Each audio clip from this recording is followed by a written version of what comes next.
Principal in the conservation of angular momentum, हमें ये बात समझ में आती है कि हमारी जब साइकिल मोशन के अंदर होती है तो वो नीचे क्यों नहीं गिरती है, और जैसे आप साइकिल की पैडलिंग बंद करते हो, साइकिल का पहिया रुकने लगता है, तो वो नीचे की तरफ को क्यों गिरता है? The reason is conservation of the angular momentum. देखिए, हमारे पास जितनी भी चीजें हैं जब वो रोटेशन सेटअप करती हैं तो उनके पास एक एंगुलर मोमेंटम सेटअप हो जाता है। मेरे पास यहाँ पर फॉर एग्जाम्पल हम यहाँ पर एक केस समझने की कोशिश करते हैं। मेरे पास यहाँ पर एक वर्टिकल व्हील है, ये आपके पास वर्टिकल व्हील है। ये वर्टिकल व्हील हमारे पास किसी एक रोटेशन के आपके पास नॉन जीरो रोटेशन के हेल्प से आपके पास रोटेट कर रहा है। ये मेरे पास यहाँ पर एक व्हील है, हम अंडरस्टैंड करने की कोशिश कर रहे हैं दोबारा फिर से। क्या? One of the important principal the conservation of the angular momentum. और ये व्हील हमारे पास वर्टिकल, जैसे आपकी साइकिल का, आपकी स्कूटी का टायर होता है, मोटरसाइकिल का टायर होता है, ये इस तरीके से। और सडनली हमारे पास हम इसको एक रोटेशन दे देते हैं ऐसे, यानी कि मैंने इसको रोटेशन दे दी क्लॉकवाइज या फिर एंटी क्लॉकवाइज, ये डिपेंड करता है कि हम उस सिचुएशन को एनालाइज कैसे करें। तो मैंने इसको वर्टिकल डायरेक्शन के अंदर इस तरीके से रोटेशन देनी शुरू कर दी। जब ये रोटेट होना शुरू होता है तो हमारे पास यहाँ पर इसका एक एंगुलर मोमेंटम सेटअप हो जाता है। ये एंगुलर मोमेंटम हमारे पास सेटअप हो जाता है। ये आपके पास इस तरीके से आपके पास पहिया है, ऐसे गोल घूम रहा है, तो इसका एंगुलर मोमेंटम हमारे पास सेटअप हो जाएगा या तो इस डायरेक्शन में या इस डायरेक्शन के अंदर। यानी कि या तो इस डायरेक्शन में, क्यों? क्योंकि ये ऐसे रोटेट हो रहा है। इस डायरेक्शन में क्यों? क्योंकि ये इस डायरेक्शन में आपके पास रोटेट हो रहा है। और हमारे पास यहाँ पर इसका एंगुलर मोमेंटम हमारे पास सेटअप हो जाता है। ये एंगुलर मोमेंटम एल से हम डिनोट कर देते हैं, and this is given bye I into हमारे पास ओमेगा। जैसे मैं जब गाड़ी चलाता हूं, जब मैं साइकिल चलाता हूं, तो साइकिल का पहिया जब गोल घूमता है तो वो साइकिल के पहिए के गोल घूमने से उस पहिए का क्या सेटअप हो जाता है? Angular momentum. वो एंगुलर मोमेंटम कहां पर सेटअप होगा? जैसे मैं ये साइकिल चला रहा हूं तो या तो इस डायरेक्शन में सेटअप होगा या इस डायरेक्शन में सेटअप होगा। अगर मैं साइकिल की पेडलिंग ऐसे करता हूं तो एंगुलर मोमेंटम या तो मेरे लेफ्ट हैंड साइड पे सेटअप हो जाएगा या मेरे राइट हैंड साइड के ऊपर सेटअप हो जाएगा, क्योंकि पहिया गोल घूम। अब ये एंगुलर मोमेंटम मेरे पास सेटअप हो चुका है। अब इस एंगुलर मोमेंटम को अगर मुझे चेंज करना है, मुझे क्या करना है? इसको अगर चेंज करना है तो मुझे चेंज करने के लिए क्या चाहिए? मुझे we require external torque. We require the external torque. मुझे यहां पर एक्सटर्नल टॉर्क चाहिए। विदाउट एक्सटर्नल टॉर्क, जैसे फोर्स से मोमेंटम चेंज होता है, टॉर्क से क्या चेंज होता है? एंगुलर मोमेंटम चेंज होता है। तो अगर मैं इस एंगुलर मोमेंटम को चेंज करना चाहता हूं तो मुझे बाहर से क्या चाहिए? एक एक्सटर्नल टॉर्क चाहिए। टॉर्क क्या करता है? इसको रोटेट करवा सकता है। ये जो पहिया है ये रोटेट अगर कर जाएगा तो हमें बाहर से क्या चाहिए? एक टॉर्क आपके पास चाहिए। और अगर आप इसको टॉर्क नहीं दोगे तो ये पहिया अपनी रोटेशन के प्लेन को कभी भी नहीं छोड़ेगा। और यही रीजन है क्योंकि जब आप अपनी गाड़ी या अपनी साइकिल को चलाते हो तो उसका एंगुलर मोमेंटम एल आपके पास सेटअप हो जाता है, या तो लेफ्ट साइड पे या राइट हैंड साइड पे। और अगर मेरे पास कोई एक्सटर्नल टॉर्क नहीं है तो ये पहिया बच्चा अपने आप अपनी मोशन की डायरेक्शन को चेंज नहीं कर सकता। अगर कोई बच्चा ये बोल देता है कि सर ये पहिया गोल घूमते घूमते ऐसे टेढ़ा हो गया, तो वो गलत बात कर रहे। अब अगर वो ऐसे टेढ़ा पहिया हो गया यानी आपकी साइकिल गिरने लगी, कैसे गिर जाएगी? वो साइकिल आपके पास नहीं गिर सकती। साइकिल चलते हुए अपने आप बैलेंस कर लेती। कभी आपने साइकिल चलाई हो, जब आप पैडलिंग करते हो तो थोड़ी देर के बाद जो साइकिल होती है वो अपने आप किसके अंदर आ जाती है? बैलेंस के अंदर आ जाती है। वो अपने आप बैलेंस के अंदर कैसे आ जाती है? रीजन हमारे पास यहाँ पर आपके पास उसका एंगुलर मोमेंटम है। अगर ये आपकी साइकिल नीचे गिरने लग जाएगी तो आपका एंगुलर मोमेंटम कहां पर चला जाएगा? ये इस डायरेक्शन के अंदर चला जाएगा, ये ऐसे होगा। पहले आपका एंगुलर मोमेंटम था हॉरिजॉन्टल, अब आपके पास कैसे हो गया? एक एंगल के ऊपर हो गया। ये अपने आप अपनी डायरेक्शन को चेंज नहीं कर सकता, क्योंकि एंगुलर मोमेंटम वेक्टर क्वांटिटी है। और वेक्टर क्वांटिटी कितने तरीके से चेंज हो सकती है हमारे पास? वेक्टर क्वांटिटी कितने तरीके से चेंज हो सकती है? 3 तरीकों से, by magnitude, by direction and both by magnitude and the direction. तो अगर कोई बच्चा ये बोल देता है कि मैं साइकिल चला रहा था और साइकिल चलाते चलाते अपने आप नीचे गिर गई, तो वो बच्चा यहाँ पर झूठ बोलता है, क्योंकि साइकिल जब चलनी स्टार्ट होती है तो उसके पहिए गोल घूमते हैं। पहिए गोल घूमने से एंगुलर मोमेंटम सेटअप हो जाता है, और अगर आप एंगुलर मोमेंटम की डायरेक्शन चेंज करोगे तभी तो साइकिल नीचे गिरेगी ना बच्चे। और अगर आप उसको नीचे गिराना चाहते हो तो आपको टॉर्क लगाना पड़ेगा। जब तक आप नहीं चाहोगे साइकिल नीचे नहीं गिरेगी। और जब हमारे पास आप साइकिल की पेडलिंग बंद करने लगते हो तो आपका एंगुलर मोमेंटम नॉन जीरो से क्या होने लग जाता है? जीरो। और उस केस के अंदर ग्रेविटी फिर काम करती है और आपकी जो साइकिल है वो आपके पास नीचे की तरफ को गिर जाती है। हमारे आसपास जितनी भी चीजें हैं वो एक एंगुलर मोमेंटम को सेटअप कर देती है। राइट डाउन, अगर मैं यहां से बताने की कोशिश करूं, जैसे ये आपका एंगुलर मोमेंटम सेटअप हो गया। अब अगर मैं इसके एंगुलर मोमेंटम, देखिए पहला एंगुलर मोमेंटम कहां पर था मेरे पास? ये मेरे पास पहला एंगुलर मोमेंटम था, ये मेरे पास इनिशियल एंगुलर मोमेंटम था, और ये मेरे पास कौन सा एंगुलर मोमेंटम आ गया? फाइनल। अगर मैं एंगुलर मोमेंटम की डायरेक्शन को क्या करना चाहता हूं? चेंज करना चाहता हूं, तो मुझे बाहर से क्या चाहिए? टॉर्क चाहिए। मुझे उसके हैंडल को पकड़कर गोल घुमाना पड़ेगा, मुझे हैंडल पे प्रेशर लगाना पड़ेगा, हैंडल पे टॉर्क लगाना पड़ेगा, तो जाकर मेरी जो साइकिल है वो उसका पहिया बच्चा हमारे पास एक एंगल के ऊपर जाएगा। तो एंगुलर मोमेंटम को चेंज करने के लिए हमको किसकी जरूरत होती है? बाहर से एक एक्सटर्नल टॉर्क की जरूरत होती है। और अगर कोई एक्सटर्नल टॉर्क नहीं है तो आपका एंगुलर मोमेंटम पूरी तरह से क्या रहता है? कांस्टेंट रहता है। फॉर एग्जांपल, जरा मुझे एक बात बताएं, ये हमारे पास यहाँ पर आपके पास पॉजिटिवली चार्ज न्यूक्लियस है और हमारे इसके आसपास यहाँ पर एक इलेक्ट्रॉन रिवॉल्व कर रहा है। यह हमारे पास यहाँ पर एक इलेक्ट्रॉन क्या कर रहा है बच्चे? आपके पास रिवॉल्व कर रहा है। अब बताओ इलेक्ट्रॉन कितनी तरह की मोशन करता है? अगर मैं आपको एज ए केमिस्ट्री टीचर पूछूं तो यहाँ पर आपके इलेक्ट्रॉन के पास,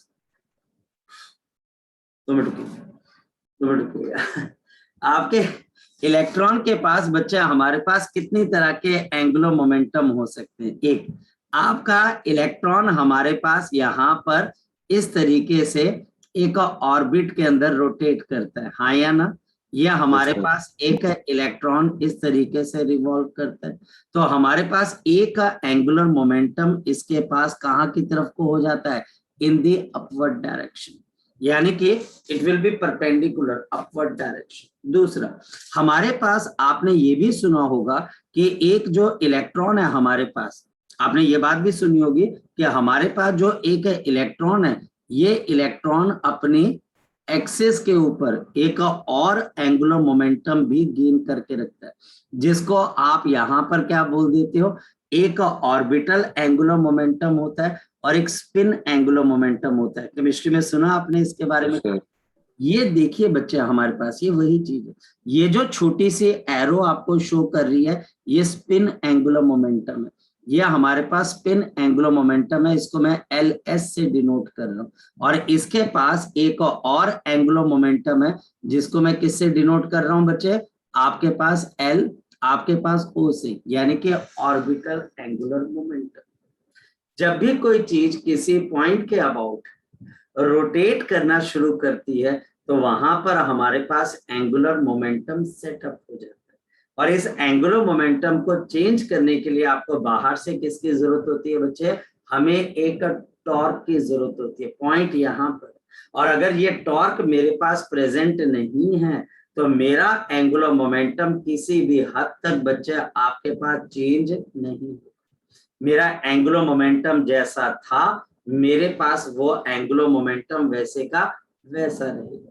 आज आप एक एक्सपेरिमेंट करके देखिएगा बच्चे, 1 रुपए के सिक्के को आप वर्टिकल रखकर जमीन पे आप स्लाइड करके देखिएगा, क्या आपका 1 रुपए का सिक्का बिल्कुल सीधा जाता है कि सीधा जाकर टेढ़ा होकर नीचे गिर जाता है? आज आप ऑब्जर्व करिएगा, और ऑब्जर्व करने के बाद मुझे ये चीज एक्सप्लेन करने की कोशिश हम करेंगे, या हम एक दूसरे से बातचीत कर सकते कि वो नीचे क्यों गिरा। क्योंकि वो नीचे गिरा तो मतलब उस पर टॉर्क लगा, और टॉर्क कब लगा? जब उसका एंगुलर मोमेंटम हमारे पास क्या हो गया? चेंज हो गया। जब भी किसी बॉडी का एंगुलर मोमेंटम, मैं बार बार ये क्यों बोल रहा हूं? क्योंकि मुझे पता है कि इस पूरे चैप्टर के अंदर this is the one of the fundamental point जो कि आपको आगे चलकर टीचर स्कूल के अंदर as a conceptual question, as a numerical question आपसे जरूर बार बार पूछेगा कि भाई मेरे पास ये सिस्टम है, ये इसका एंगुलर मोमेंटम है, अब आप मुझे बताएं कि टॉर्क नहीं लग रहा है तो बताओ इसके एंगुलर मोमेंटम पे क्या फर्क पड़ेगा? तो आप बोलोगे देखिए टॉर्क नहीं लग रहा है, बाहर से फोर्स नहीं लग रही है, कोई मोमेंटम चेंज नहीं कर सकता, कोई भी केस हो जाए। और अगर टॉर्क लग रहा है तो इसका मतलब बाहर से इसका मोमेंटम हमारे पास क्या हो जाएगा? आपके पास चेंज हो जाएगा। ये फंडामेंटल पॉइंट है, और इसी के ऊपर बेस हमारे पास बहुत सारे क्वेश्चंस तैयार होते हैं। जी, किसी ने क्वेश्चन पूछना है? सर मैंने पूछना है। हाँ बोलो। सर जो हम इसकी एंगुलर मोमेंटम की डायरेक्शन कैसे निकालेंगे सर, एक बार फिर से करना। 1 मिनट, सिंपल सी बात है, जहां पर आपके पास वो रोटेट कर रहा है उस तरफ आप राइट हैंड के फिंगर्स को कर्ल कर लीजिए।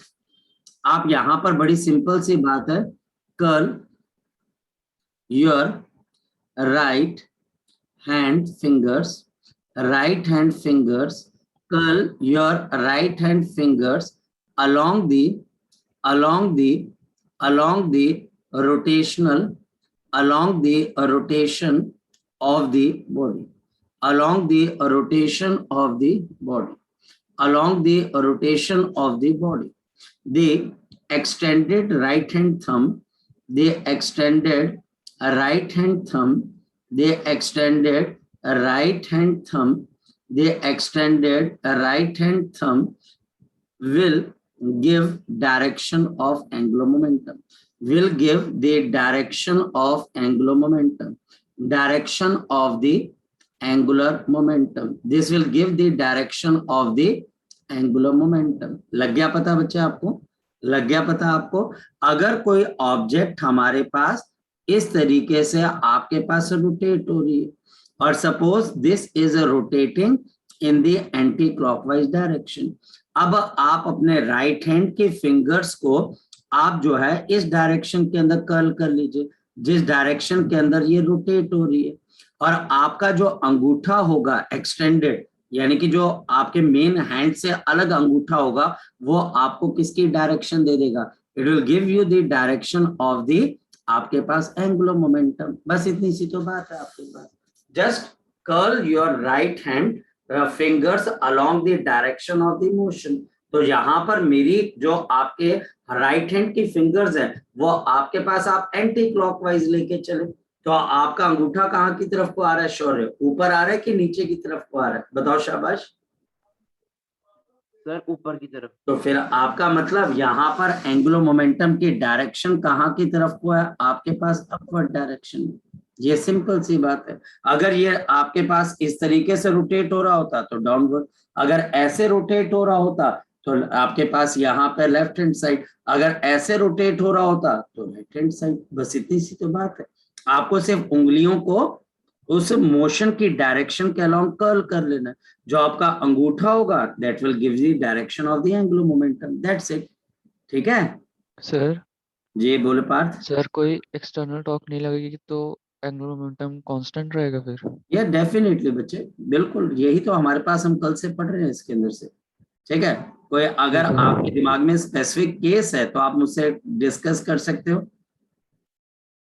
अगर आपने कुछ और पूछना है स्पेसिफिकली तो वो आप पूछ सकते हो मुझसे। नहीं सर, अच्छा डाउट ठीक क्लियर है। अच्छा, सो हमारे पास यहाँ पर एंगुलर मोमेंटम हमारे पास कभी भी चेंज नहीं, इसकी शुरुआत हमारे पास कहाँ से होती है? अब इसकी शुरुआत हमारे पास होती है कुछ प्रैक्टिकल एग्जांपल से। द हेलीकॉप्टर, जो हमारे पास हेलीकॉप्टर रहता है बच्चे, has two rotors, has the two rotors, has the two rotors. जो हमारे पास हेलीकॉप्टर होते हैं बच्चे, उसके पास कितने रोटर्स होते हैं? 2 रोटर्स होते हैं। अगर आप यहाँ पर हेलीकॉप्टर को अगर हम ध्यान से देखें बच्चे, तो हमारे पास जो चॉपर रहता है, इस चॉपर की मेन बॉडी के साथ हम कितने आपके पास रोटर्स लगा कर रखते हैं? एक रोटर जो कि मेन बॉडी के ऊपर होता है और ये हमारे पास यहाँ पर हॉरिजॉन्टल होता है, और दूसरा हमारे पास यहाँ पर वर्टिकल होता है। पर हमारे पास इस चॉपर के अंदर 2 रोटर्स लगाने की जरूरत क्या पड़ती है? एक जो रोटर होता है ये हॉरिजॉन्टल आपके पास ऐसे घूमता है, और दूसरा रोटर आपके पास वर्टिकल, यानी कि एक ऐसे गोल घूमता है पहिया, सॉरी पहिया बोल रहा हूँ, रोटर पंखा एक ऐसे गोल घूमता है, और दूसरा आपके पास जो पंखा होता है वो हॉरिजॉन्टल घूमता है। इसमें 2 रोटर्स लगाने की जरूरत क्या है? According to the conservation of the angular momentum. अब इसके लिए आपको मुझे एक बात बतानी पड़ेगी। अगर आपके पास कोई टॉय हेलीकॉप्टर है, यानी कि एक ऐसा हेलीकॉप्टर जो टॉय है और जिसको आप हवा में उड़ा सकते हो, क्या वो हेलीकॉप्टर जब हवा में जाता है तो वो सीधा ऊपर चला जाता है, या फिर जब आप उसको लेके जाते हो तो वो भी अपनी एक्सिस पे गोल घूम रहा होता है? जी बताएं।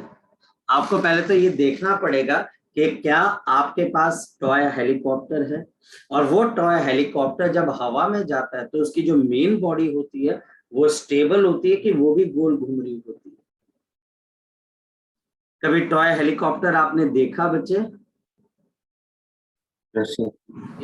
टॉय हेलीकॉप्टर की जो मेन बॉडी होती है, टॉय, जो रियल नहीं, जो टॉय हेलीकॉप्टर की मेन बॉडी होती है, क्या वो मेन बॉडी बिल्कुल सीधी सीधी ऊपर जाती है, या फिर जब ऊपर का रोटर गोल घूमना शुरू होता है तो नीचे की बॉडी भी गोल घूम रही होती है? कभी आपने ऑब्जर्व किया इस चीज को?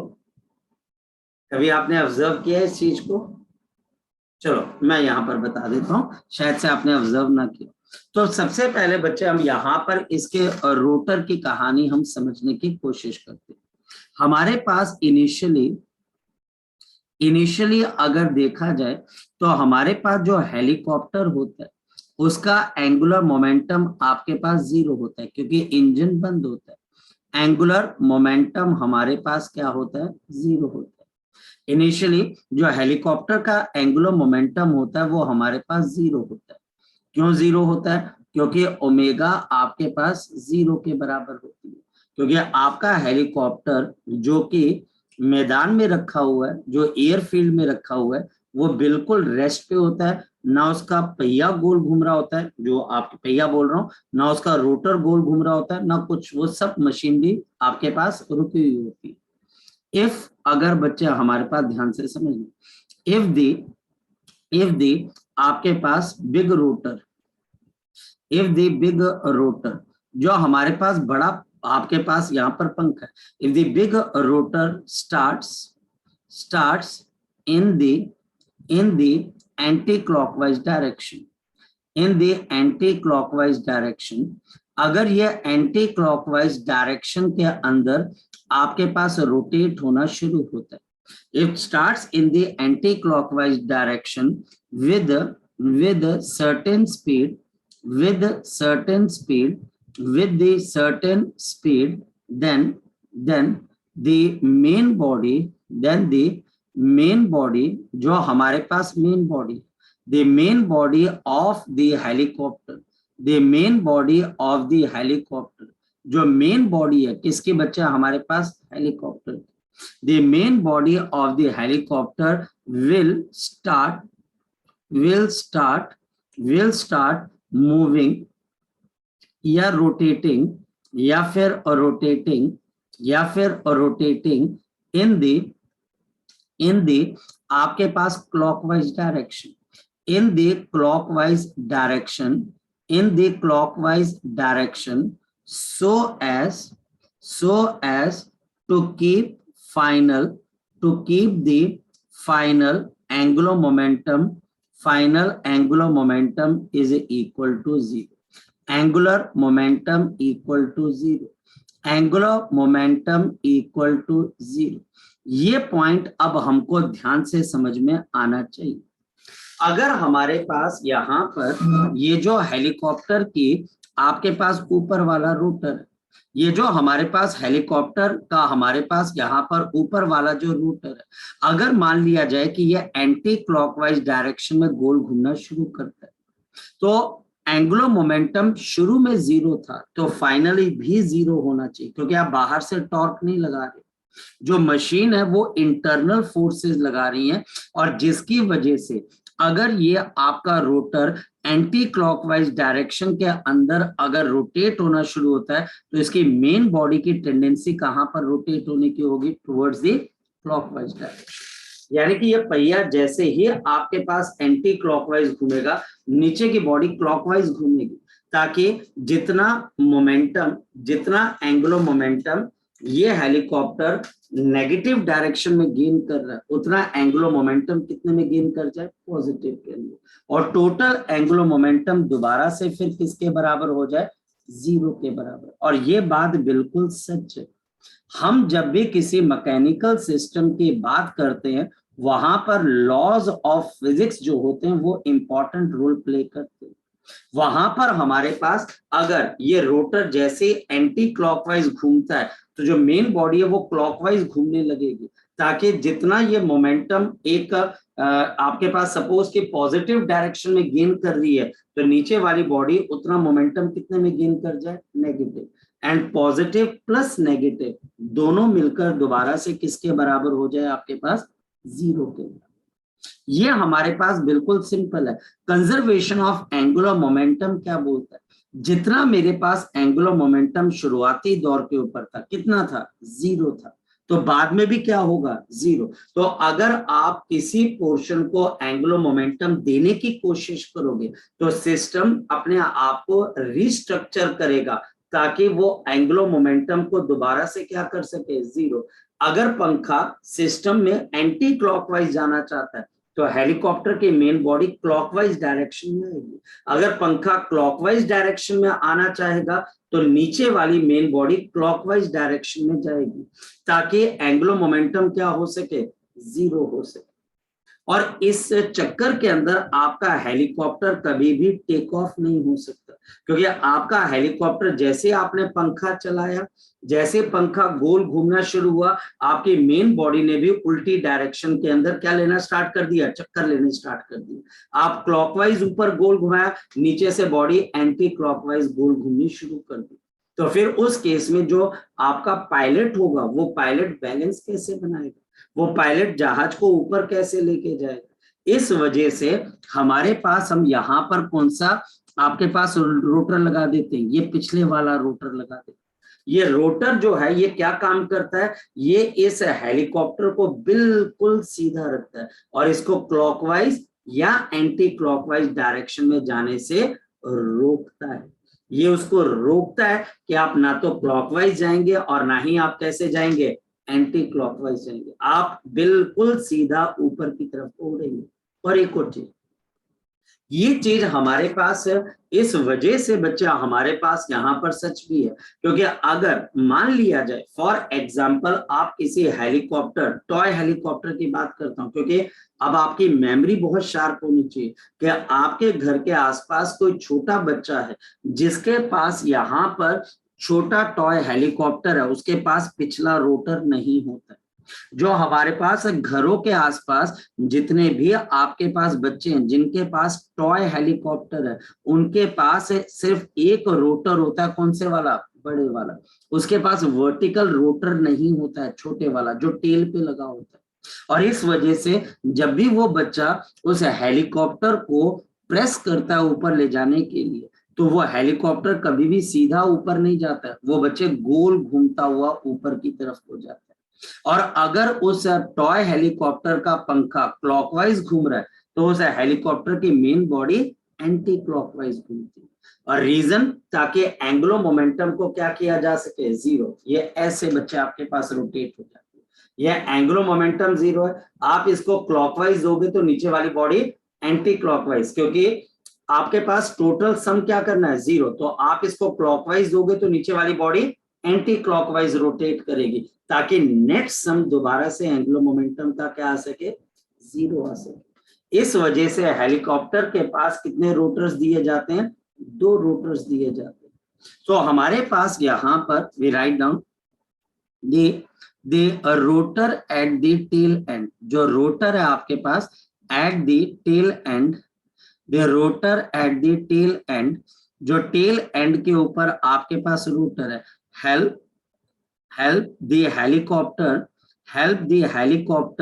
ये हेलीकॉप्टर को हेल्प करता है टू स्टेबलाइज, ताकि बच्चा हमारे पास इसको हम स्टेबलाइज कर सकें बच्चे, stabilize the upward motion of the helicopter, upward motion of the helicopter, upward motion of the helicopter, upward motion of the helicopter. और ये हमारे पास कंजर्वेशन ऑफ एंगुलर मोमेंटम का one of the important principle है।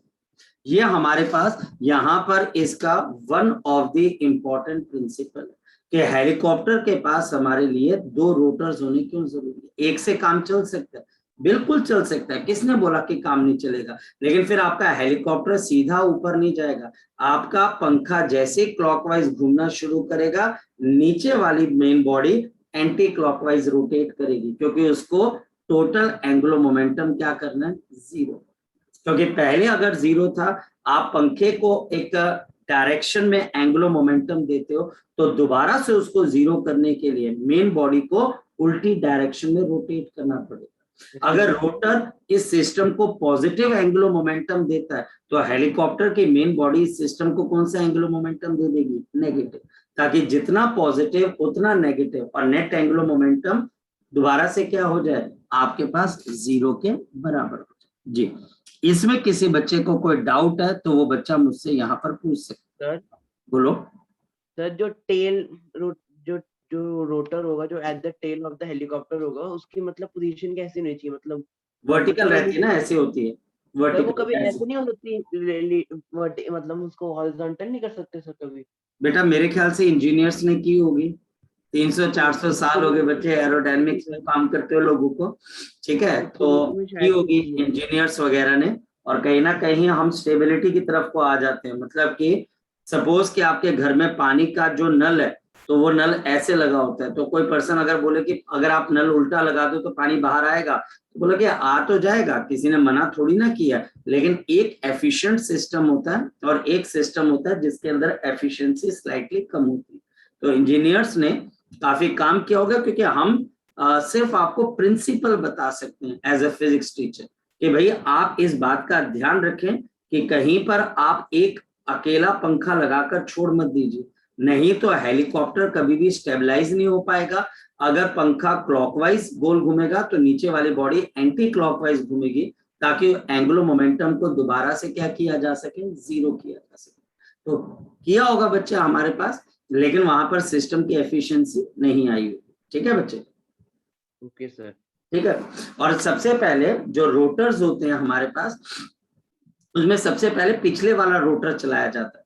हमेशा ध्यान रखना कि हेलीकॉप्टर को जब भी उड़ाना होता है तो हम सबसे पहले कौन सा रोटर चलाते हैं, पिछले वाला, क्योंकि पिछले वाले रोटर से हमारे, अगर मान लिया जाए किसी भी तरीके से आप किसी हेलीकॉप्टर को नीचे उतारना चाहते हैं, तो कभी भी हेलीकॉप्टर पे डायरेक्ट फायरिंग ना करके उसके पिछले रोटर पे फायरिंग की जाती है। उसको जैसे आपने उड़ा दिया, एक बार आपने उसको उड़ा दिया पिछले रोटर को, तो फिर वो जो आपके पास आपका हेलीकॉप्टर होगा वो बच्चे बिल्कुल सीधा रह नहीं पाएगा, वो गोल घूमना शुरू कर देगा। और वो क्यों गोल घूमेगा, क्योंकि ऊपर का पंखा एक पर्टिकुलर डायरेक्शन में गोल घूम रहा है। अगर वो क्लॉकवाइज घूम रहा है, आपने पिछले रोटर को उड़ा दिया गोली से, तो नीचे वाला जो आपके पास होगा वो एंटी क्लॉकवाइज रोटेट होना शुरू हो जाएगा। जो आपका पायलट होगा वो आपका हेलीकॉप्टर आगे लेके जा नहीं सकता, उसको फोर्सफुली उसको लैंड करना पड़ेगा। इसलिए पिछला रोटर बहुत बहुत इंपॉर्टेंट है। ठीक है, चलिए। सो ये हमारे पास थी पहली case. Second one, second one हमारे पास यहाँ पर केस क्या आ जाती है बच्चे, आपके पास आ जाती है एक ओलंपिक डाइवर होता है। द ओलंपिक डाइवर, जो ओलंपिक डाइवर है हमारे पास, closes his or her body, his or her body while diving during the competition, during the competition during the competition during the competition during the competition so as to cover as many loop as loops before touching the water, before touching the water, before touching the water, before touching the water, before touching the water। ये बड़ी simple सी बात है हमारे पास। एक जो हमारे पास Olympic का driver होता है, ये आपने ऑब्जर्व किया होगा कि जो हमारे पास ओलंपिक का डाइवर होता है, जैसे ही बच्चे वो हमारे पास डाइव करता है तो वो अपनी बॉडी को क्या कर लेता है बच्चे, क्लोज कर लेता है। कभी आपने ऑब्जर्व किया कि वो हमारे पास अपनी बॉडी को क्या कर लेता है, बिल्कुल क्लोज कर लेता है। जैसे बच्चे वो अपनी बॉडी को क्लोज करता है तो हमारे पास ऐसा करने से क्या आपके पास होता है कि उसके लूप्स का नंबर आपके पास यहाँ पर बढ़ जाता है। इसको हम समझने की कोशिश करते हैं। एज द डाइवर, जो हमारे पास यहाँ पे डाइवर है, क्लोजेस द बॉडी, ये बच्चा हमारे पास बॉडी को क्लोज करता है। द मोमेंट ऑफ इनर्शिया, जो हमारे पास moment of inertia, the moment of the inertia of the body, the moment of inertia of the body आपके पास यहाँ पर decreases, moment of inertia of the body decreases also। और साथ ही साथ बच्चे I into ओमेगा मेरे पास किसके बराबर होता है, कांस्टेंट के बराबर। ये हमारे पास क्या है, this is the conservation of, शाबाश बोलो, ये क्या है मेरे पास, शाबाश बताओ, conservation of angular momentum। ये मेरे पास है conservation of the angular momentum.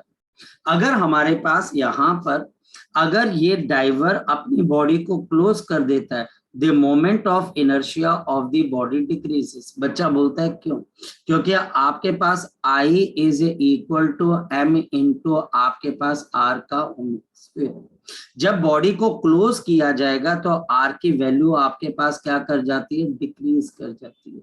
ये आपके पास डिक्रीज कर जाती है जब आप बॉडी को क्या करते हो, क्लोज करते हो। जब आप बॉडी को क्लोज करते हो तो जितना भी आपका मास है वो एक्सिस ऑफ रोटेशन के पास आना शुरू हो जाता है। मोमेंट ऑफ इनर्शिया डिक्रीज हो जाएगा और मोमेंट ऑफ इनर्शिया डिक्रीज होने से आपका ओमेगा आपके लिए क्या कर जाएगा, ये मेरे पास इंक्रीज कर जाएगा।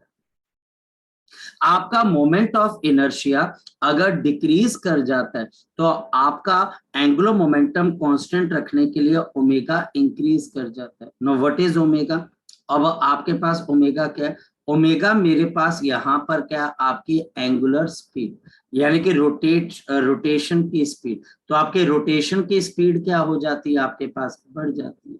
तो रोटेशन की स्पीड आपके पास यहाँ पर क्या हो जाती है, अप हो जाती है, इंक्रीज हो जाती है। और इसकी वजह से आपके नंबर ऑफ लूप्स बढ़ जाते हैं और आप बड़ी जल्दी से बच्चे क्या कर सकते हैं, रोटेट कर जाते हैं। आपने भी ये देखा होगा कि जब हम मान लिया जाए फ्रंट रोलिंग करते हैं जमीन पे तो हम अपनी बॉडी को क्लोज कर लेते हैं।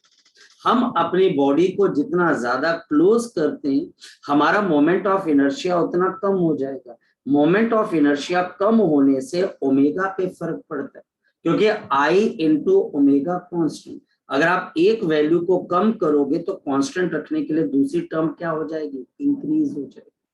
तो जो पर्सन ऊपर से नीचे डाइव कर रहा है, जैसे वो अपनी बॉडी को क्लोज करता है, एंगुलर मोमेंटम को कांस्टेंट रखने के चक्कर में आपका ओमेगा बढ़ जाता है, एकदम से बढ़ जाता है। रोटेशन की स्पीड एकदम से इंक्रीज हो जाती है, आप एकदम से जल्दी रोटेट कर जाते हो और आपको ऐसा लगता है कि आपने बड़ी जल्दी बहुत सारे लूप्स को क्या कर लिया, कवर कर लिया। और आपको ओलंपिक्स का गोल्ड मेडल भी उसी दौरान के अंदर मिला कि आपने कितने लूप्स कितने अच्छे क्लीन तरीके से किए। और जमीन को टच करने से पहले आप अपनी बॉडी को क्या कर लेते हो बच्चे, एक्सटेंड कर लेते हो। जब आप अपनी बॉडी को एक्सटेंड करते हो तो आपका मोमेंट ऑफ इनर्शिया इंक्रीज हो जाता है, ओमेगा डिक्रीज हो जाता है, आपकी रोटेशन कम हो जाती है और आप पानी को टच कर जाते हो। ये भी हमारे पास कंजर्वेशन ऑफ एंगुलर मोमेंटम का हमारे पास one of the typical case है। ये सारी चीजें टीचर आपको एक एक दो दो नंबर के अंदर पूछेगा कि भैया ऐसा हो क्यों। आप इसको एक और तरीके से भी देख सकते हो। यहाँ पर हमारे पास क्या हो सकता है, सपोज कि मेरे पास यहाँ पर एक प्लेटफॉर्म है। देखिएगा बच्चे, बड़ा अच्छा एग्जांपल है।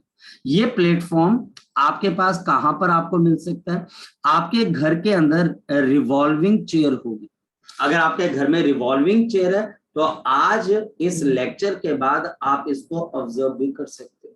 इस रिवॉल्विंग चेयर के ऊपर यहाँ पर मेरे पास एक पर्सन खड़ा हुआ, या हमारे पास यहाँ पर एक पर्सन खड़ा हुआ है और इसके हाथ में मेरे पास यहाँ पर दो वेट है और इस पर्सन के हाथ में मेरे पास यहाँ पर दो वेट है।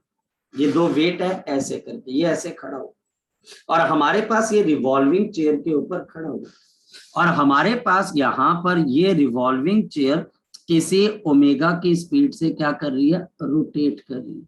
ये ओमेगा की स्पीड से रोटेट कर रही है। नेक्स्ट वन, अगर दिस पर्सन, अब ध्यान से समझना, नाउ दिस पर्सन, ये जो हमारे पास यहाँ पर पर्सन है, इफ दिस पर्सन क्लोजेस, अगर ये क्लोज कर देती है, closes the mass near his chest, अगर ये पर्सन इस मास को अपने चेस्ट की तरफ को लेके आना शुरू करेगा, what will happen now, due to this moment of inertia, the moment of inertia, जो हमारे पास मोमेंट ऑफ इनर्शिया वो इंक्रीज कर जाएगा कि डिक्रीज कर जाएगा, द मोमेंट ऑफ इनर्शिया आपके पास यहाँ पर डिक्रीज कर जाएगा क्योंकि रेडियस कम कर रहा है। एक्सिस ऑफ रोटेशन इसकी बॉडी में से पास हो रही है, इसके सर में से पास हो रही है, ये आर की वैल्यू ज्यादा है और ये आर की वैल्यू जैसे जैसे कम करना शुरू करेगा तो हमारे पास मोमेंट ऑफ इनर्शिया डिक्रीज कर जाएगा। एंड देयरफॉर, और इस वजह से, नेक्स्ट पॉइंट हमारे पास, और इसकी वजह से हमारे पास, and therefore the value of omega, जो वैल्यू ऑफ आपके पास ओमेगा यानी कि एंगुलर स्पीड इंक्रीज हो जाएगी कि डिक्रीज हो जाएगी, तो value of the angular speed हमारे पास यहाँ पर इंक्रीजेस।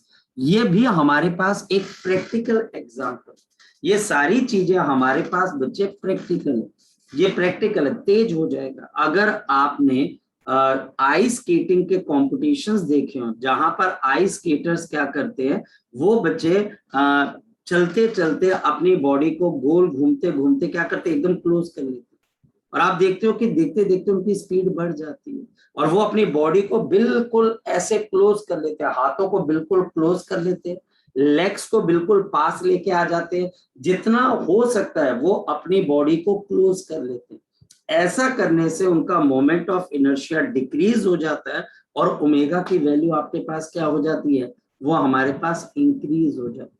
ये सारी चीजें हमारे पास किसके साथ डील करती हैं, ये डील करती हैं हमारे पास with the conservation of the angular momentum. Conservation of angular momentum बहुत ही वास्ट, जिसको बोल सकते हैं एप्लीकेशन, हर जगह पे आपको देखना पड़ता है कि ये एंगुलर मोमेंटम सेटअप हो गया और इस एंगुलर मोमेंटम की कंजर्वेशन की यह हमारे पास प्रिंसिपल। जैसे कि हमारे पास यहाँ पर एक और एप्लीकेशन आ जाती है, ड्यूरेशन ऑफ द डे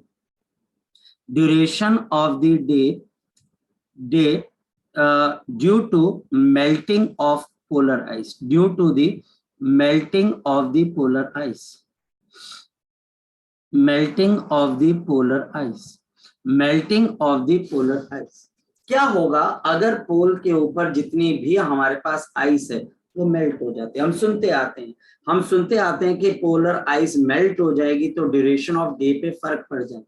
क्या फर्क पड़ेगा, जरा हम समझने की कोशिश करते हैं। सपोज कि अगर हम यहाँ पर अर्थ का केस लेके देखते हैं कि ये हमारे पास यहाँ पर अर्थ है और अर्थ के अंदर सारी की सारी जो बर्फ है हमारे पास, वो हमारे पास कहाँ पर सिचुएटेड है, वो हमारे पास यहाँ पर पोल्स के आसपास कहीं ना कहीं सिचुएटेड है हमारे पास। तो हमारे पास ये पोल्स के ऊपर कहीं ना कहीं हमारे पास यहाँ पर सिचुएटेड है, ये हमारे पास यहाँ पर आ गई, ये पोल्स पोलर आइस, ये हमारे पास यहाँ पर पोलर आइस है and this is the axis of rotation, और ये हमारे पास यहाँ पर एक्सिस ऑफ रोटेशन भी है। तो this is the axis of rotation, this is the axis of rotation. अगर ये सारी आइस मेल्ट होकर यहाँ पर आ जाएगी, यहीं पर आएगी ना बच्चे, अगर ये आइस मेल्ट होकर आएगी तो किसके पास आ जाएगी, इक्वेटर पे आ जाएगी। तो मोमेंट ऑफ इनर्शिया पे क्या फर्क पड़ेगा, जरा सोच के देखते हैं। If all the ice melts, if all the ice melts, अगर सारी की सारी आइस मेरे पास मेल्ट हो जाती है, देन द मास, जो मास होगा बच्चे ऑफ द आइस, जो मास ऑफ आइस होगा will be stored at the equator, तो सारा का सारा इक्वेटर के ऊपर आ जाएगा in form of water, in the form of water, in the form of the water. और ऐसा करने से मोमेंट ऑफ इनर्शिया पे क्या फर्क पड़ जाएगा, देयरफॉर यहाँ पर moment of inertia will increase, और ऐसा करने से बच्चा हमारे पास मोमेंट ऑफ इनर्शिया आपके पास क्या हो जाएगा, इंक्रीज हो जाएगा, and therefore the moment of inertia will increase. हमारे पास यहाँ पर मोमेंट ऑफ इनर्शिया क्या हो जाएगा, इंक्रीज हो जाएगा। The moment of inertia will increase, moment of inertia will increase. सोच के देखो क्यों इंक्रीज होगा, क्योंकि सारा मास एक्सिस ऑफ रोटेशन से दूर चला गया। पहले खुद ये नॉर्थ और साउथ पोल के ऊपर था, अब ये नॉर्थ और साउथ पोल से दूर चला गया, एक्सिस ऑफ रोटेशन से दूर चला गया, एंड हेंस ऐसा करने से अब ओमेगा जो होगी, ओमेगा आपके पास यहाँ पर क्या हो जाएगी, डिक्रीज हो जाएगी, क्योंकि आई और ओमेगा से एक ही चीज पे फर्क पड़ता है। अगर आप आई को बढ़ाओगे तो ओमेगा कम हो जाएगा, आई को कम करोगे तो ओमेगा आपके पास इंक्रीज हो जाएगा। तो मोमेंट ऑफ इनर्शिया इंक्रीज हो जाएगा, ओमेगा डिक्रीज हो जाएगा, एंड देयरफॉर, अब ध्यान से समझिए, एंड ओमेगा आपके पास किसके बराबर होता है, 2π/t, वेयर जहां पर मेरे पास t फॉर द अर्थ किसके बराबर है, 24 आवर्स के बराबर। ये मेरे पास यहाँ पर 24 आवर्स के बराबर, और इस वजह से अब बताओ, अगर ओमेगा डिक्रीज हो जाएगा, then the time period of the rotation, the time period of rotation या time period of the day will increase. और इसकी शुरुआत हो चुकी है, और इसकी शुरुआत हमारे पास यहाँ पर हो चुकी है। आज भी अगर आप देखें तो ड्यूरेशन ऑफ डे के अंदर माइक्रो सेकेंड्स का फर्क आ चुका है, और अगर हम रुके नहीं, अगर पोलर आइस इसी रेट से मेल्ट होती रही, जिस रेट से बच्चे मेल्ट हो रही है, तो ये ड्यूरेशन ऑफ डे बच्चे हमारे पास बढ़ते बढ़ते एक हफ्ते तक की भी हो जाएगी, यानी एक हफ्ते पूरा का पूरा दिन रहेगा और एक हफ्ते पूरी की पूरी रात रहेगी। ये बिल्कुल रियलिटी है। इसके अंदर अगर कोई बच्चा इसको मजाक में भी लेता है कि बार नहीं सर ऐसा नहीं हो सकता, लेकिन बिल्कुल ये सच्चाई है, क्योंकि माइक्रो सेकेंड्स के अंदर तो फर्क आ चुका है। माइक्रो सेकेंड्स के बाद मिनट्स, मिनट्स के बाद आवर्स, आवर्स के बाद डे, डे के बाद वीक, वीक के बाद मंथ, और फिर बच्चे ईयर भी रह सकते। तो इसके लिए हमको बड़ा ध्यान से, और कंजर्वेशन ऑफ एंगुलर मोमेंटम ये बात बताती है कि आपके आइस मेल्ट होना कितनी खतरनाक चीज है, इससे रोटेशन ऑफ अर्थ के ऊपर बहुत बहुत इम्पैक्ट पड़ता है। नेक्स्ट वन, अब हमारे पास, हाँ बोलो बोलो, वो वाली लाइन दोबारा समझा दो, moment of inertia will increase वाली। ये वाली आई इज इक्वल टू किसके बराबर होता है, mr²। और ये बच्चा हमारे पास यहाँ पर ये अर्थ है, और ये हमारे पास ये एक्सिस ऑफ रोटेशन है, ये axis of rotation. r is the distance from the axis of rotation, distance from the axis of the rotation, distance from the axis of the rotation, r is the distance from the axis of the rotation, ये r। अगर सारी की सारी ice यहां पर आपके पास situated, यहां पर सिचुएटेड, ये हमारे पास आइस यहां पर सिचुएटेड है, आइस यहां पर सिचुएटेड, यहां पर एक्सिस ऑफ रोटेशन से मास बहुत क्लोज है कि बहुत दूर है? क्लोज है। क्लोज है। और अगर ये सारी आइस मेल्ट होकर यहां पर आ जाती है, अब ये आइस सारी मेल्ट होकर यहां पर आ गई, अब बताओ ये डिस्टेंस बड़ा हो गया कि छोटा हो गया from the axis of rotation? Sir बढ़ गया। बढ़ गया। यहां पर मोमेंट ऑफ इनर्शिया I1 है और ये मेरे पास I2, I2। यहां पर ओमेगा 1 है और ये मेरे पास ओमेगा 2 है। यहां पर आई सारी के सारी एक्सिस ऑफ रोटेशन के पास है, तो हमारे पास I1 इज लेस देन आपके पास I2 है, and therefore omega 1 is greater than omega 2। तो आपके पास ओमेगा 2 की वैल्यू को कम होना पड़ेगा। आप एक ही चीज को बड़ा कर सकते हो, कंजर्वेशन ऑफ एंगुलर मोमेंटम। अगर मोमेंट ऑफ इनर्शिया के ऊपर चेंज आता है तो इसका डायरेक्ट इंपैक्ट किसके ऊपर आता है? उसकी रोटेशन की स्पीड पे। तो उसकी रोटेशन की स्पीड डिक्रीज हो जाएगी क्योंकि आपके मोमेंट ऑफ इनर्शिया की वैल्यू इंक्रीज होगी। तो ये सारी आइस जो हमारे पास है मेल्ट होकर यहाँ पर अगर आ जाती है तो मोमेंट ऑफ इनर्शिया इंक्रीज हो जाएगा, मोमेंट ऑफ इनर्शिया हमारे पास यहाँ पर क्या हो जाएगा? इंक्रीज हो जाएगा, और ओमेगा 2 हमारे पास क्या हो जाएगा? डिक्रीज हो जाएगा, और जिससे टाइम ड्यूरेशन पे फर्क पड़ जाएगा। ठीक है बेटा? ठीक है, ओके। सो ये हमारे पास यहाँ पर एक और सर इससे टाइम ड्यूरेशन में कौन सा फर्क पड़ेगा, मतलब कैसे? क्या फर्क पड़ेगा? अभी तो बताया बच्चे मैंने आपको, ये वाले टाइम ड्यूरेशन पे फर्क पड़ा, ये जो कैपिटल T वाला, अभी तो बताया मैंने आपको। ये आप कह रहे थे ना कि रात रहेगी, फिर जो कह रहे थे आप, हाँ हाँ बिल्कुल वो बताना फिर से सर। बिल्कुल बच्चे, टाइम पीरियड पे इस पे फर्क पड़ जाएगा ना आपके पास, ये वाले टाइम ड्यूरेशन के ऊपर, ये वाले टाइम ड्यूरेशन के ऊपर, ये वाला जो कैपिटल T है, ये वाला, क्योंकि आपका ओमेगा डिक्रीज हो जाएगा तो फिर जो आपका टाइम पीरियड है वो आपके पास जो अभी 24 आवर्स का है वो चेंज हो जाएगा ना आपके पास। अगर ये ओमेगा डिक्रीज हो जाएगा तो आपका टाइम पीरियड क्या हो जाएगा? अब वो 24 तो रहेगा नहीं आपके पास, हाँ या ना? यस है ना? लेकिन माइक्रो सेकंड का फर्क पड़ चुका है। ये मत सोचना बच्चे कि अभी बिल्कुल बहुत ज्यादा इंपैक्ट है, क्योंकि पूरी पोलर आइस मेल्ट होने में बहुत टाइम लगेगा। जब पूरी पोलर आइस मेल्ट हो जाएगी तब आपको दिखाई देगा कि पूरा 24 घंटे जो है पूरा दिन रहा, फिर अगले 24 घंटे पूरी क्या रही बच्चे आपके पास? रात रही। उसके लिए पूरी पोलर आइस मेल्ट होनी है। अभी तो आइस कितने का मेल्ट हुई है? थोड़ी सी आइस मेल्ट हुई है, थोड़ा सा मास आपके पास यहाँ पर मोमेंट ऑफ इनर्शिया पे फर्क आया।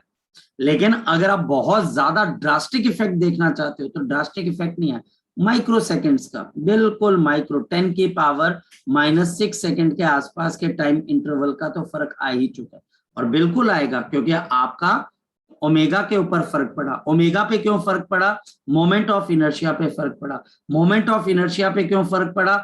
आइस मेल्ट हुई, आइस मेल्ट होकर कहां पर जा रही है? यहां पर इक्वेटर पे, एक्सिस ऑफ रोटेशन से आप दूर जा रहे, जिससे ये सारा का सारा इंपैक्ट हुआ। ठीक है बेटा? Yes sir. लेकिन बहुत ज्यादा इंपैक्ट नहीं है, मतलब कि जिसको ये बोला जाए कि बहुत ज्यादा drastic, micro second, nano second, 10 की पावर -6 इसके ऊपर फर्क पड़ा बच्चे हमारे पास। Next one. Excuse me sir. हाँ बोलो। सर जो अर्थ की रोटेशन है, मतलब अगर उसके अर्थ की रोटेशन में सर ऐसे फर्क पड़ेगा, लेकिन सर कोई वैसा तो नहीं फर्क पड़ेगा उसके सन की रोटेशन के ऊपर कितना रोटेट? क्या बेटा? सर मतलब सन की जो मतलब अराउंड जो वो होगा उसमें तो नहीं इफेक्ट होगा सर? नहीं, उस पर कोई इफेक्ट नहीं होगा बच्चे, उस पर कोई इफेक्ट नहीं। Next one. नेक्स्ट बच्चे, अब हमारे पास इसके ऊपर क्वेश्चंस कैसे आते, जैसे कि अब आपके पास यहाँ पर क्वेश्चन कैसे आए, हमारे पास क्वेश्चन क्या आएगा? What will be the, what, ये भी एक तरह का क्वेश्चन पूछा जाता है, what will be the duration of the day, what will be the duration of the day, duration of the day, what will be the duration of the day if the earth, if the earth, अगर हमारे पास जो earth है बच्चे आपके पास, if the earth shrinks, if the earth shrinks to 1/64 times the original volume, 1/64 times the original volume, 1/64 times the original volume. अब ये क्वेश्चन हम किस तरीके से देखते हैं, इसको हम अंडरस्टैंड करने की कोशिश करते हैं। क्वेश्चन हमारे पास क्या है, इसको करना कैसे, सॉल्यूशन देखिए। ये हमारे पास one of the typical problem है which is based on conservation of the angular momentum. Now conservation of angular momentum, ये हमको ये बोल रहा है कि अगर हमारे पास ये अर्थ है और अर्थ का वॉल्यूम हमारे पास यहाँ पर v के बराबर है और इसका रेडियस हमारे पास किसके बराबर है, r के बराबर, और सपोज कि ये हमारे पास किसी अपनी एक्सिस पे क्या कर रही है बच्चे, आपके पास रोटेट कर रही है ओमेगा से। ये हमारे पास ओमेगा से क्या कर रही है बच्चे, आपके पास यहाँ पर रोटेट कर रही है। ये हमारे पास ओमेगा से रोटेट कर रही है। और सपोज कि समबडी सेज कि हम अर्थ की जो वॉल्यूम है उसको श्रिंक कर देते हैं, और कितना श्रिंक कर देते हैं, v/64। तो नेचुरल सी बात है हमारे पास इसका रेडियस भी क्या हो जाएगा, आपके पास कम हो जाएगा। इसके वॉल्यूम को रिड्यूस करने से किस पे फर्क पड़ेगा, आपके पास मोमेंट ऑफ इनर्शिया। अगर यहाँ पर मोमेंट ऑफ इनर्शिया I1 है तो यहाँ पर मोमेंट ऑफ इनर्शिया किसके बराबर आ जाएगा, I2 के बराबर। क्या मास के अंदर कोई फर्क आ रहा है, मास के ऊपर कोई फर्क नहीं आ रहा है, ये तो साफ नजर आ रहा है, उसे मास की बात ही नहीं की। तो अगर यहाँ पर अर्थ का मास m kg है तो यहाँ पर भी अर्थ का मास कितने के बराबर रहेगा, आपके पास m kg, मास के ऊपर कोई फर्क नहीं है। यहाँ पर ये ओमेगा 1 से रोटेट हो रही है, मोमेंट ऑफ इनर्शिया को चेंज करने से किस पे फर्क आता है, ओमेगा पे, तो ये ओमेगा 2 आ, ये ओमेगा 1 मेरे पास किसके बराबर आ जाएगा, 2π/T1, और यहाँ पर मेरे पास कितना आ जाएगा, 2π/ आपके पास यहाँ पर T2, जहां पर मेरे पास T1 की वैल्यू किसके बराबर है, 24 आवर्स के बराबर है, 24 आवर्स के बराबर है। स्टार्ट करते हैं। यहाँ पर कोई एक्सटर्नल टॉर्क नहीं लग रहा, तो मैं यहाँ पर क्या लिखूंगा, by conservation of the angular momentum I1 omega 1 is equal to, दूसरी तरफ क्या आ जाएगा, शाबाश बता दो, I2 इंटू हमारे पास कितना आ जाएगा, ओमेगा 2। नाउ अर्थ हमारे पास कैसी चीज है, अर्थ मेरे पास यहाँ पर कैसी चीज है, ये मेरे पास एक सॉलिड स्फीयर है।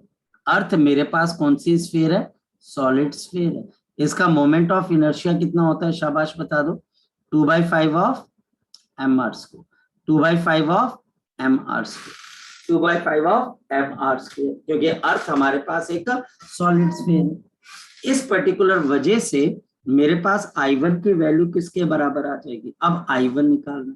देखिए 2/5 कॉमन है, मास भी कॉमन है, अब मेरे पास रेडियस कितना आ गया, r स्क्वायर, ओमेगा 1, तो ये मेरे पास आ गया 2π/, और नीचे मेरे पास T1 आ जाएगा I2, ये मेरे पास 2/5, मास सेम रहा लेकिन रेडियस अब मेरे पास क्या आ जाएगा, r स्क्वायर, और ओमेगा 2 ये मुझे निकालना है 2π/, और यहाँ पर मेरे पास टाइम कितना आ गया, T2 के बराबर।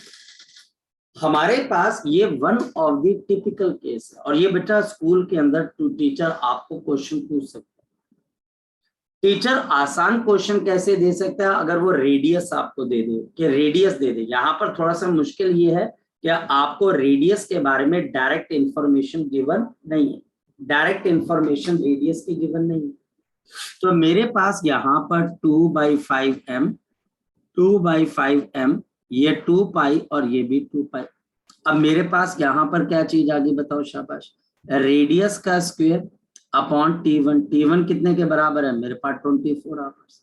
यहाँ पर मेरे पास कितना आ जाएगा, r स्क्वायर, और नीचे टाइम मेरे पास कितने के बराबर आ गया, आपके पास ये मेरे पास यहाँ पर T2 के बराबर है। अब प्रॉब्लम क्या रहेगी है, मुझे T2 निकालना है, और r स्क्वायर के बीच में रिलेशन कैसे निकले, जरा देखते हैं, स्टेप करते हैं। नंबर वन बच्चे हमारे पास volume, volume of a sphere is given by, शाबाश बताओ, volume of a sphere is given by, शाबाश बोलो, volume of a sphere is given by, क्या होता है volume of sphere, 4/3 pi into किसके बराबर है, आर क्यूब के बराबर है। ये हमारे पास है। अब इन इसका वॉल्यूम तो v के बराबर है, इसका v/64, तो इनके बीच में रिलेशन देखिए कैसे निकलेगा, बड़े आराम से निकल जाएगा, देखते हैं हम 2 मिनट। तो हमारे पास इन दोनों के बीच में हमारे पास यहाँ पर रिलेशन कैसे निकल जाएगा, we can write down v is equal to 4/3 pi into आपके पास आर क्यूब। आल्सो दूसरे के लिए मेरे पास कितना, v/64 इज इक्वल टू आपके पास आपके लिए 4/3 पाई और इसका रेडियस कितने के बराबर है, स्मॉल आर क्यूब के बराबर। ये गिवन है कि हमारे पास जो छोटा, जब आपके पास अर्थ को वॉल्यूम को हम छोटा कर रहे हैं तो हमारे पास अर्थ का वॉल्यूम बच्चे कितने के बराबर है, v/64 के बराबर है, ये भी पता है मेरे पास। अब वैल्यू डाल देते हैं तो मेरे पास कितना आ जाएगा, 4/3 pi into r cube upon 64 is equal to 4/3 pi into r cube. इसको सॉल्व करेंगे तो देयरफॉर अब बताओ कितने के बराबर आ जाएगा, मेरे पास आ जाएगा r cube upon 64 is equal to r cube. Solve करोगे तो कितना आ जाएगा, r/4 is equal to capital R. ये मेरे पास यहाँ पर रिलेशन है, r/4 इज इक्वल टू मेरे पास कितने के बराबर आ गया, स्मॉल r के बराबर आ गया। अब मेरे पास यहाँ पर रह क्या गया, मुझे T2 निकालना, तो r²/24 r²/T2, तो r² और मेरे पास आ गया r²/24 is equal to r² upon T2। तो देयरफॉर अब वैल्यू डालने वाली बात रहेगी, अगर मैं इसकी वैल्यू डाल देता हूं तो मेरे पास कितना आ जाएगा, r²/24 is equal to small r²। कर देंगे तो कितना आ जाएगा, r² divided by 16 multiplied by मेरे पास कितना आ गया T2, ये कैंसिल हो जाएगा। सो अब बताओ T2 की वैल्यू कितने के बराबर आ जाएगी, आपके पास T2 की वैल्यू कितने के बराबर आएगी, 24/16। 24/16 मतलब 1.5 आवर, मतलब समझ रहे हो, 1.5 आवर का मतलब समझ लो, दिन और रात दोनों मिलाकर बच्चे कितने की होगी आपके पास, 1.5 घंटे की।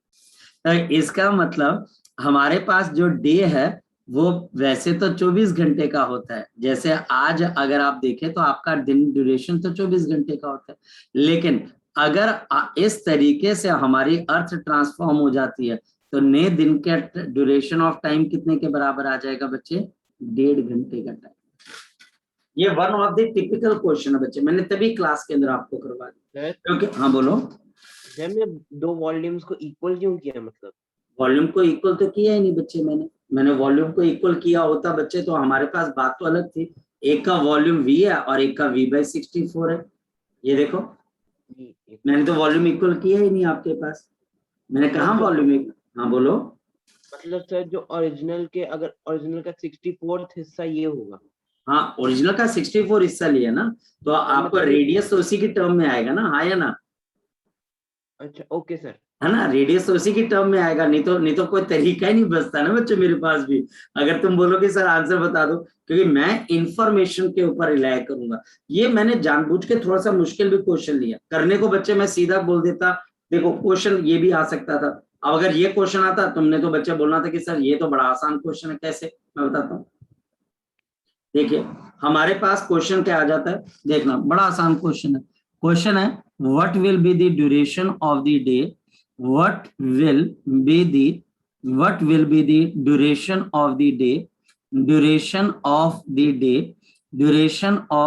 day if the radius of the earth is half, if the radius of earth is half, if the radius of the earth is half, अगर आप रेडियस ऑफ अर्थ को हाफ कर देते हो मास रिमेन सेम, मास रिमेन सेम, मास को change कर सकते हैं लेकिन अभी मास को हम सेम रखते हैं, मास रिमेन सेम। अब देखो सॉल्यूशन, हमारे पास रेडियस को हाफ कर देना है लेकिन मास सेम, तो I1 ω1 इज इक्वल टू किसके बराबर आ गया, I2 ओमेगा 2। तो मेरे पास यहाँ पर सबसे पहली चीज आपके पास क्या चीज आ गई, I1 सबसे पहले। तो I1 हमारे पास यहाँ पर किसके बराबर आ गया, अगर देखा जाए तो I1 मेरे पास आ गया 2/5 ऑफ mr²। और ओमेगा 1 मेरे पास कितना आ गया 2π/t। टी बच्चे मेरे पास कितने के बराबर है, 24 घंटे के बराबर। और I2 2/5, मास को सेम रखा लेकिन रेडियस को क्या कर दिया, हाफ कर दिया, r/2 का होल स्क्वायर। और 2π/, और ये टाइम मेरे पास t है। बस देखो क्वेश्चन ऐसे ही आएंगे, क्वेश्चन आपको बिल्कुल टिपिकल आ जाएंगे। ये r² है तो ये कैंसिल हो जाएगा, 2π से 2π cancel, 1/24 is equal to 1/4 multiplied by 1/2। ये देखिए हमारे पास, तो 1/4 कैसे आ गया, ये आपके पास स्क्वायर था, ये वाला 1/4 आ जाएगा। तो आपका टाइम कितने के बराबर आ जाएगा, तो आप देखिए कितना आसान क्वेश्चन आ गया, 6 आवर्स। अब टीचर अगर मास को चेंज करेगा तो हम मास को भी चेंज कर देंगे, लेकिन मोमेंट ऑफ इनर्शिया का फॉर्मूला कितना रहेगा, 2/5 ऑफ mr²। 2/5 ऑफ आपके पास क्या आ जाएगा, mr²। ठीक है। सो आज बच्चे हमने one of the important point किया इसके अंदर से, और फिर बच्चे कल हम इसके अंदर से फाइनली इसके जो लास्ट टॉपिक्स हैं बच्चे उसको हम शुरू करेंगे। लेकिन तब तक आप एक बारी बच्चे इसको पढ़ लीजिएगा, कोई डाउट आए तो जरूर मेरे साथ डिस्कस करिएगा। चलिए बच्चे, ओके।